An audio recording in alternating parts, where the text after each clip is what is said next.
नमस्कार, मैं हूं लक्ष्मी उपाध्याय और आप देख रहे हैं महाशिवरात्रि पर हमारा खास शो। 8 मार्च को महाशिवरात्रि का त्योहार है। इस बार ये त्योहार बेहद खास है क्योंकि 300 साल बाद महाशिवरात्रि पर कई दुर्लभ योग बन रहे हैं। जी हां, महाशिवरात्रि का त्योहार इस बार एक साथ कई शुभ योगों के बीच मनाया जाएगा। इस दिन सर्वार्थ सिद्धि योग समेत 4 शुभ योग एक साथ बन रहे हैं, जो इस दिन की पूजा को बहुत ही ज्यादा शुभ फल देने वाला बना रहे हैं।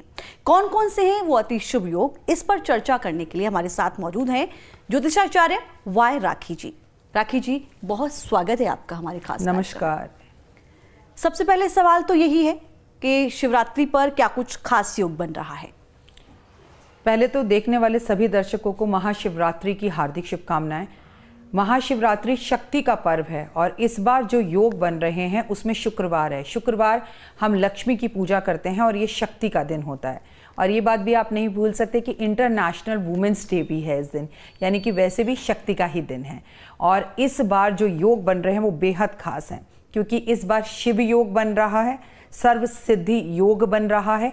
उसके साथ मैं आपको बता दूं, फागुन मास की कृष्ण पक्ष की चतुर्दशी को शिवरात्रि मनाई जाती है। और इस बार ये योग के साथ बहुत खास बात यह है कि 4 पहर की पूजा होगी, शिव योग होगा और त्रिकोण का जो ये योग बन रहा है ये बेहद ही खुशी देने वाला योग है, सभी कामनाओं को पूर्ण करने वाला योग है क्योंकि इस बार आपको कुंभ और मकर का तो चंद्रमा मिलेगा और इसके साथ आपको सूर्य के साथ जो है बुध बैठे हुए हैं और ये अपने आप में बहुत खूबसूरत योग है। सूर्य, बुध और शनि आपको तीनों के तीनों कुंभ राशि के अंदर मिलेंगे। ये एक बहुत त्रिकोण का योग बनता है जिसमें सभी मनोकामनाएं पूर्ण होती हैं।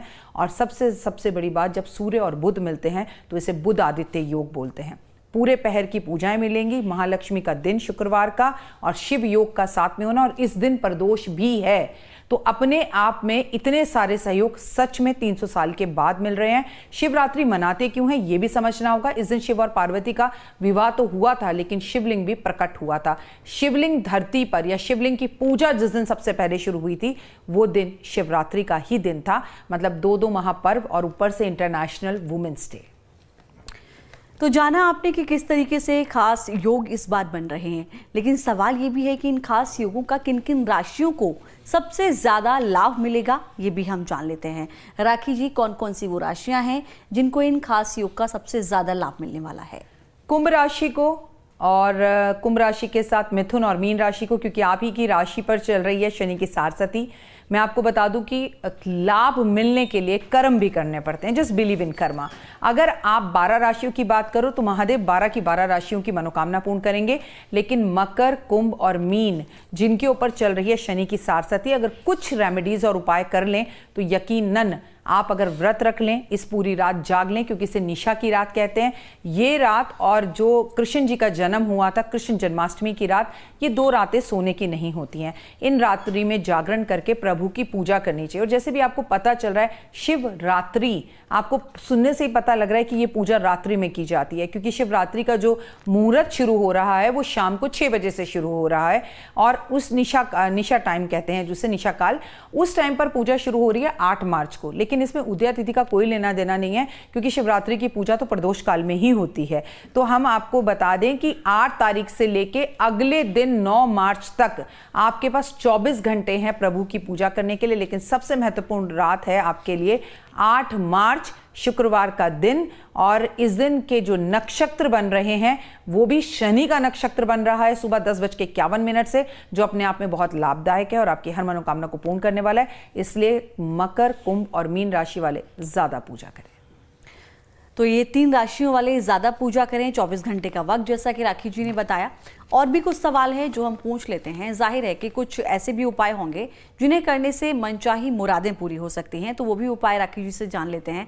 राखी जी, सिलसिलेवार बताएं कि इस शुभ दिन कौन कौन से वो उपाय करने चाहिए, क्योंकि जाहिर है साल में एक बार ये आता है त्योहार और हर किसी को ये उम्मीद रहती है कि भगवान भोलेनाथ को इस दिन खुश करने के लिए बहुत ज़्यादा आपको मेहनत नहीं करनी पड़ती है, थोड़ी सी पूजा आप करते हैं वो प्रसन्न हो जाते हैं। तो ऐसे कौन कौन से उपाय करने चाहिए, कैसे पूजा पाठ करना चाहिए जो मनोकामनाएं पूरी हों?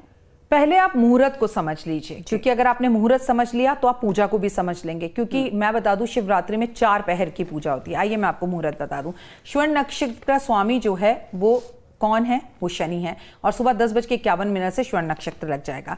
हम बता दें कि आपको सबसे पहले तो ब्रह्म मुहूर्त में पूजा करनी चाहिए। ब्रह्म मुहूर्त से बेहतर कोई पूजा नहीं होती अगर आप सुबह 4 बजे उठ के पूजा करें। लेकिन प्रथम पहर की पूजा शुरू हो रही है 6:25 से रात्रि 9:28 तक, जिसे प्रदोष काल कहते हैं। दूसरा पहर की पूजा शुरू हो रही है 9:28 से लेके 12:31 तक। तीसरे पहर की पूजा शुरू हो रही है रात्रि 12:31 से सुबह 3:34 तक। और चौथे पहर की पूजा शुरू हो रही है 3:34 से लेके 6:37 तक। और जिसे हम कहते हैं निशा काल, निशा काल जो सबसे ज्यादा महत्वपूर्ण है शिवरात्रि पर, वो है रात्रि 12:07 से लेके 12:55 तक। अब अगर इन्हीं समय पर आप पूजा करें, चारों पहर की पूजा ना भी कर सकें, तो 12:07 से लेके 12:55 तक जो निशा काल है वो सबसे महत्वपूर्ण काल है। कहते हैं इसी टाइम पर महादेव का विवाह हुआ था और इसी टाइम पर महादेव ने जो है चंद्रमा को दोबारा जीवन दिया था, क्योंकि चंद्रमा को उनके ससुर ने जो है श्राप दे दिया था कि तुम्हारा क्षीण हो जाए, तुम खत्म हो जाओ। तो महादेव ने अपनी शक्तियों से उन्हें उत्पन्न कर अपने मस्तक पर जगा दी थी। तो अपनी मां के साथ अपने संबंधों को अच्छा करने के लिए भी इस टाइम पर आप पूजा कर सकते हैं। आप पंचामृत से भगवान की पूजा करें, आप भगवान की गन्ने के रस और शहद से पूजा करें, आप भगवान के ऊपर बेलपत्र अर्पण जरूर करें। आपकी मनोकामना कुछ भी हो, विवाह नहीं हो रहा तो पूजा कीजिए, विवाह हो गया और विवाह में आ रही हैं परेशानियां तो पूजा कीजिए। और अगर आपको धन की परेशानी है तो महादेव तो बड़े ही भोले हैं, वो भोले किसी के भी साथ चल देते हैं और आपकी हर मनोकामना को पूर्ण करते हैं। तो ऐसे में प्रभु की पूजा पाठ, बहुत आराधना अर्चना कीजिए, व्रत रखिए और कोशिश कीजिए कि व्रत का उद्यापन अगले दिन सुबह 6:37 के बाद यानी 9 मार्च की सुबह करें, ब्राह्मण को वस्त्र और भोजन देने के बाद। तो देखा आपने, जाहिर है कि ये कुछ मुहूर्त भी हैं। इनको कहा जाता है कि सही समय पर अगर आप सही काम करते हैं तो उसका सही आपको फल मिलता है। ऐसे ही पूजा के भी कुछ विशेष समय जो कि आपको राखी जी ने बताए, उनका आप इस्तेमाल करेंगे, उस समय अगर आप पूजा करेंगे तो निश्चित तौर पर आपको सकारात्मक फल मिलेगा, भगवान भोलेनाथ प्रसन्न होंगे। सबसे बड़ा सवाल ज़्यादातर लोगों का ये रहता है कि धन प्राप्ति के लिए हम क्या करें। तो मैं आपसे वही जानना चाहूँगी, खास दिन पर ऐसा क्या करना चाहिए, किस विधि से पूजा करनी चाहिए, ताकि जिन लोगों को धन को लेकर कष्ट है या धन नहीं रुक पा रहा है या कोई स्रोत नहीं खुल पा रहे हैं धन के, तो उनके लिए वो स्रोत खुल जाए। ईश्वर करे आपको धन का भरपूर भंडार मिले, लेकिन इसके लिए कष्ट तो आपको भी करना पड़ेगा। और वो कष्ट क्या है कि आपको महाशिवरात्रि में ताज़ा गन्ने का रस, और जिसमें सिर्फ गन्ना हो, नॉर्मली हम गन्ने का रस पीते हैं तो उसमें पुदीना, धनिया, अदरक, नमक सब डलवा लेते, नहीं, सिर्फ प्योर गन्ने का रस ताज़ा फ्रेश और उसके अंदर मिलाकर शहद महादेव पर अर्पण करें। लेकिन रुक जाइए, आपको एक बात याद रखनी चाहिए कि अगर आप पुरुष हैं तो धोती में ही महादेव की पूजा करें और अगर आप स्त्री हैं तो साड़ी में ही महादेव की पूजा करें, क्योंकि कपड़ों का महत्व बहुत ज़्यादा है। और शिव परिवार के अंदर हम परिवार की पूजा करते हैं, जैसे सोमवार, मंगलवार, बुधवार, वैसे ही एक और 8वां वार होता है, वो है परिवार। परिवार के साथ संयुक्त रूप में मिलकर अगर आप पूजा करें तो बहुत उत्तम। पति पत्नी जोड़े में पूजा करें तो बहुत उत्तम। धन की प्राप्ति चाहिए तो इस दिन महालक्ष्मी का भी दिन है, तो महालक्ष्मी की भी पूजा रात्रि में जरूर करें। संभव हो सके तो हवन करें और इस दिन खीर का भोग लगा के महालक्ष्मी को भी भोग लगाएं। और महालक्ष्मी के साथ साथ आप शिव और पार्वती को भी भोग लगाएं। श्रृंगार का संपूर्ण समान समर्पण अर्पण भगवान के समक्ष जरूर करें। तो देखिए, अगर धन को लेकर कोई कष्ट है तो ये जो उपाय राखी जी आपको बता रही हैं वो अवश्य कीजिएगा। एक सवाल और जो दर्शक जानना चाहते हैं राखी जी, हर कोई अपने करियर में आगे बढ़ना चाहता है। कई बार होता है कि आप मेहनत बहुत करते हैं बट करियर में आपको उस हिसाब से सफलता नहीं मिलती है। भोलेनाथ के लिए तो कहा जाता है कि वो तो सब वरदानी है, आप जो भी मांग लीजिए वो दे देते हैं। करियर में अच्छा लोगों को ग्रोथ मिले, मन चाहे उनको जॉब के ऑप्शंस मिले, इसके लिए वो क्या उपाय इस दिन खास कर सकते हैं? अपने करियर के लिए देखिए, पहले तो मैं एक जनरल बात बताऊंगी जो आपको सुनने में शायद अटपटी लगे, लेकिन आप आजमा कर देखिएगा, आपकी जिंदगी बदल जाएगी। जिस ऑफिस में हम काम करते हैं उसी ऑफिस की हम निंदा करते हैं, बुराई करते हैं और एटीट्यूड दिखाते हैं। आप भोले से कुछ मांगने जा रहे हो तो पहले भोले बनकर जाना, चालाक बनकर वहां मत जाना। जिस ऑफिस में काम करते हो वहां के कुलीग्स की रिस्पेक्ट करो, वहां की इज्जत करो। वो ऑफिस की वजह से आप हैं, आपकी वजह से ऑफिस नहीं है। ये मैं अपने अंदर से निकाल दीजिए। पहले तो धरती पर आ जाइए, फिर अपने ऑफिस की रिस्पेक्ट करने लगे मांगेंगे तो बिना भोले बाबा के पास जाए भी तरक्की दिन दुगनी रात चौगनी आपको मिलेगी। लेकिन महादेव के पास जिन्हें तरक्की, इंक्रीमेंट, प्रमोशन या नई जॉब चाहिए तो वो 11 गोमती चक्र लेकर जाएं और महादेव के ऊपर वो गोमती चक्र गुलाब जल से अर्पण करके धोकर उन्हें अर्पण करें। अब 11 में से 11 के गोमती चक्र महादेव पर रख दें, सिर्फ शिवलिंग पर। उसमें से 3 गोमती चक्र वापस लाकर आप अपने लैपटॉप बैग में, ऑफिस टेबल पर, अपने घर में, मंदिर में रख लीजिए। 3 महीने में आपको इंक्रीमेंट, प्रमोशन या कोई बड़ी अपॉर्चुनिटी 100% मिलेगी, बट मन से करना। क्या किरण जी आगे? ये तो पूछ लिया था ना। अच्छा ठीक है। तो आपने जाना कि करियर में किस तरीके से आपको ग्रोथ मिल सकती है, लेकिन आपको किस किस के लिए क्या क्या उपाय करने हैं, कैसे पूजा करनी है, ये तो जान लिया। लेकिन ये भी जानना जरूरी है राखी जी कि इस दिन क्या कुछ करना है और क्या कुछ नहीं करना है। चलिए, क्या करना है बाद में बता दूं, क्या नहीं करना है ये पहले बता देती हूँ। इस दिन काले नीले कपड़े नहीं पहनने, इस दिन किसी को पैसे उधार नहीं देने, इस दिन किसी के घर की सफ़ेद चीज़ नहीं खानी है, इस दिन किसी को अन्न दान ज़रूर करना है, इस दिन आपको महादेव के ऊपर हल्दी अर्पण नहीं करनी, केतकी के पुष्प अर्पण नहीं करने, महादेव पर नारियल का पानी अर्पण नहीं करना, महादेव पर कुमकुम अर्पण नहीं करना। ये सब चीज़ें महादेव पर अर्पण करना वर्जित हैं। दूसरी बात, घर में गृह कलेश नहीं करना, लहसुन प्याज नहीं खाना, नॉनवेज नहीं खाना, नाखून नहीं काटने, बाल नहीं काटने, गुस्सा नहीं करना। सबसे पहली बात, महाशिवरात्रि पर व्रत रखें ना रखें, लेकिन अल्प भोजन करें। मतलब सब लोग व्रत नहीं रख पाते, लेकिन कम खा लीजिए ना।